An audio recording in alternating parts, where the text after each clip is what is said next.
खबर है बीबीसी को लेकर, जिस पर पड़े छापे के बाद अब राजनीति तेज हो गई है। छापे को बीबीसी की उस डॉक्यूमेंट्री से जोड़कर देखा जा रहा है जो उसने प्रधानमंत्री नरेंद्र मोदी के खिलाफ बनाई थी। उधर बीबीसी के दफ्तर पर छापा पड़ा तो इधर सबसे पहला रिएक्शन कांग्रेस पार्टी का आया। कांग्रेस पार्टी ने सरकार पर आरोप लगाते हुए कहा कि ये देश में अघोषित आपातकाल है। कांग्रेस ने आरोप लगाया तो ताबड़तोड़ हमलों के लिए कमान संभाली बीजेपी के प्रवक्ता गौरव भाटिया ने।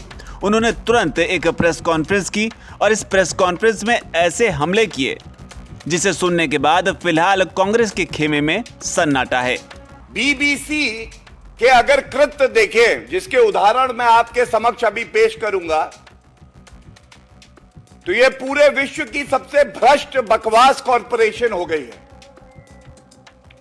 और दुख की बात यह है कि बीबीसी का प्रोपेगेंडा और कांग्रेस का एजेंडा एक साथ मेल खाता है। हम सब जानते हैं कि विश्व पटल पर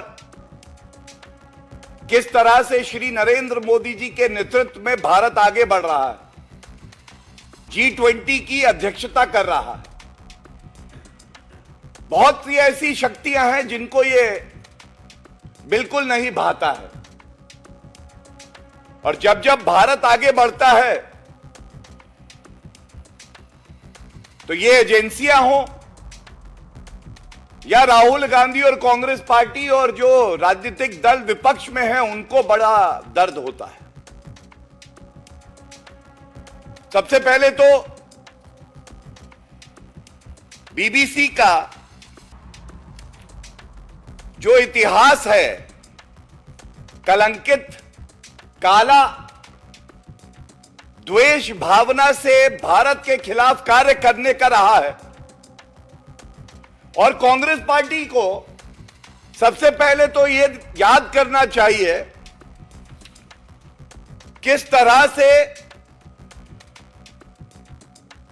देश की प्रधानमंत्री श्रीमती इंदिरा गांधी जी ने खुद बीबीसी पे बैन लगाया। बीबीसी रिपोर्टिंग करे, निष्पक्ष पत्रकारिता करे, भारत का संविधान ये हक उन्हें देता है। लेकिन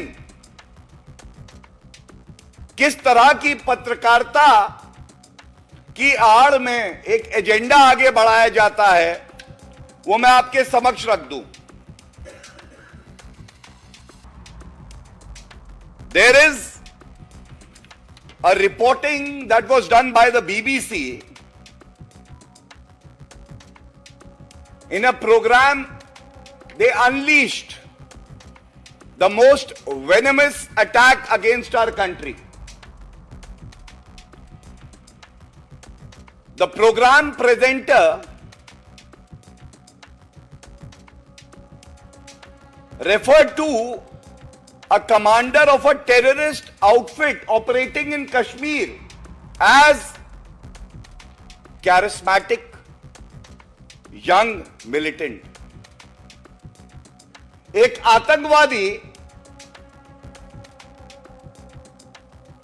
जो भारत की अखंडता के खिलाफ शक्ति खड़ी हो रही है, उसको बीबीसी ने बताया करिश्माई युवा उग्रवादी है। ये करिश्माई युवा उग्रवादी, ये किस तरह की रिपोर्टिंग है?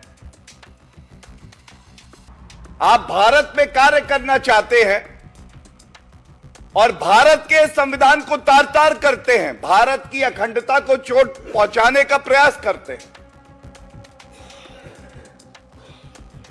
इसी तरह से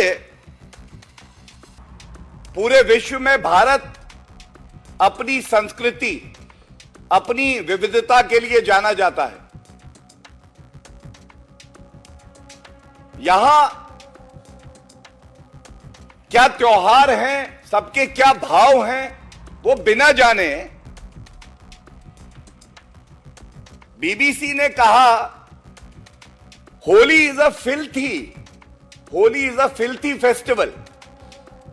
BBC, what do you know about the festivals of India? And citing this example will go a very long way to show.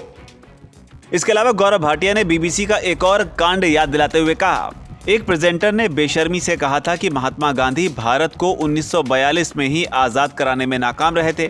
Britain की पूर्व प्रधानमंत्री मार्गरेट थैचर ने भी बीबीसी को लताड़ लगाई थी। उन्होंने बीबीसी को बोल्शेविक ब्रॉडकास्टिंग कॉरपोरेशन करार दिया था। अगर एक संस्था अपना कार्य कर रही है और अभी वो कार्रवाई पूरी नहीं हुई है, उसका निचोड़ और निष्कर्ष बाहर भी नहीं आया है, तो आखिर किस आधार पर कांग्रेस सरकार पर आरोप लगा रही है? आपका चरित्र ऐसा बन गया है कि जो भी देश विरोधी ताकतें होंगी वो उसके साथ ही खड़ी होंगी, चीन हो या बीबीसी। कई बार तो आतंकियों के साथ कांग्रेस का हाथ, ये सवाल बार बार पूछा जाएगा। हालांकि इस बीच आपको बता दें कि बीबीसी के दिल्ली और मुंबई के दफ्तर पर इनकम टैक्स की रेड पड़ी थी, जिसमें बताया गया कि दफ्तर को सील कर दिया गया। कई सारे कर्मचारियों के फोन लिए जाने की भी खबरें हैं। हालांकि इस रेड से आईटी को क्या मिला ये अब तक साफ नहीं है। हालांकि खबर ये भी है, अकाउंट से कुछ डेटा जरूर लिया गया है। फिलहाल बीबीसी पर पड़े इस छापे पर आपकी क्या राय है और इस पर कांग्रेस और बीजेपी में कौन सही है, इस पर अपनी राय जरूर दें। धन्यवाद।